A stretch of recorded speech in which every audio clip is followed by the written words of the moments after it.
Hey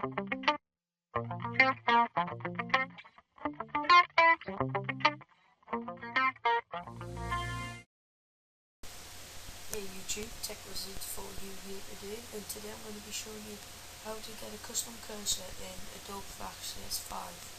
This would also work in CS4, but today I'm going to be using the code snippets feature of CS5, and let's get started. So here's just a small background I just whipped up, and obviously for a custom cursor we're going to need an object or an image. So here's a graphic I made earlier, so let's just drag that in, make it a bit smaller. Obviously the cursor can't be absolutely huge, but what we need to do is put it on its own layer, so the background layer and the cursor layer are separated. So let's cut this from the background layer, Control Shift V, just pop it on the cursor layer. There we go. So now we've got a graphic, we need to be able to place code on it. So in order to do that, we have to convert this into a movie clip. In order to do that, you can do one of two things. You can press F8 to convert to symbol, or you can go to modify and convert to symbol. But either way works. I prefer F8, just a keyboard shortcut.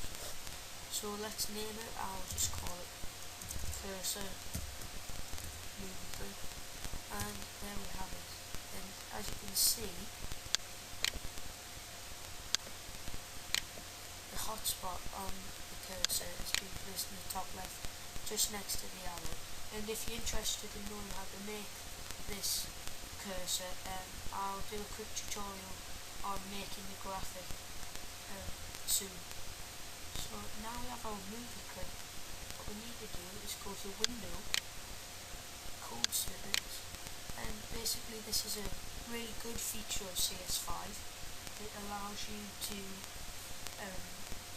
instead of you learning well, not learning, but instead of you struggling with code and trying to work it out for yourself, Adobe have helped you in this, and you can just drag and or double click on things such as to play a movie clip or click to go to a web page. But today I'm going to be using a custom mouse cursor, so let's double click on that.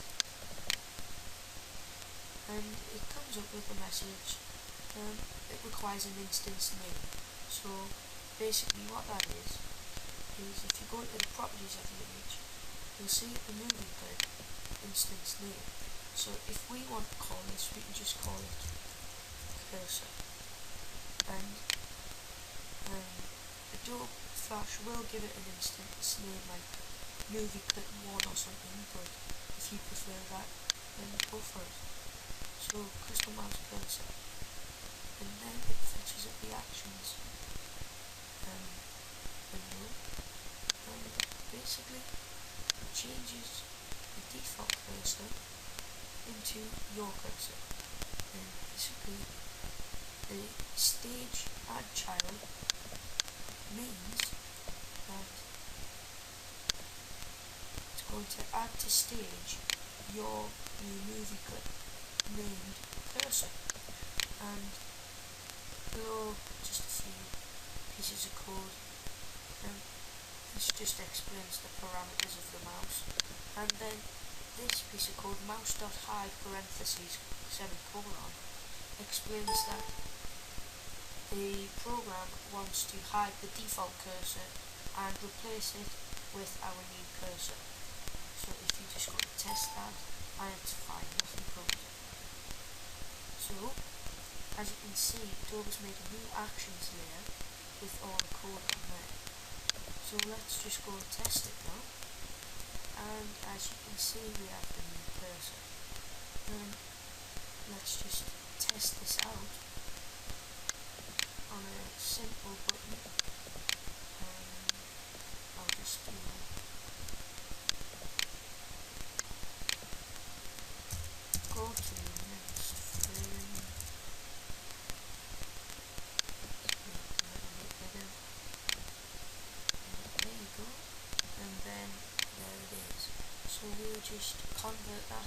symbol button, we'll say next btn. There you go, give it an instance name of next.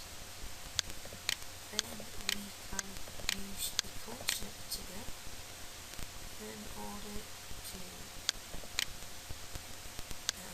get the code necessary. So we want click to go to frame and stop. So double click and there you go. And basically it gives you instructions as well.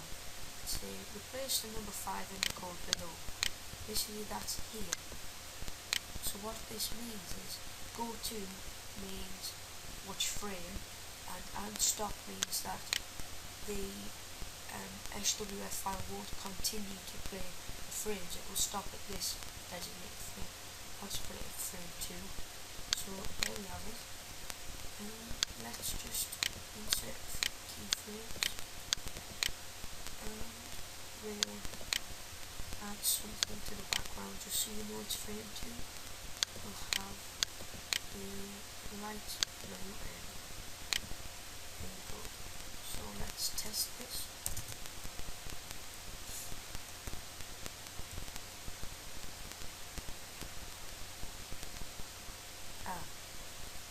I'd seen a mistake there.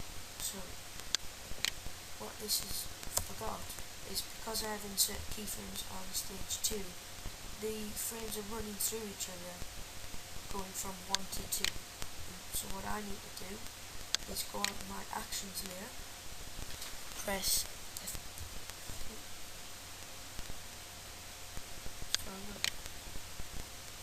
or we can go to window actions, and as you can see it says got all of our code in here. But what I forgot to do is insert stop command. And basically it's very simple, it's just stop parentheses semicolon. Basically this will stop our Flash file from continuing on and on like it was previously. So let's try it out now. There you go, we have our cursor. Go to next frame and there you have it, our light blue thing. So it's very good. Thanks for watching Tech Is For You. Subscribe and comment, and I'll be uploading a tutorial on the cursor soon. Thanks, bye.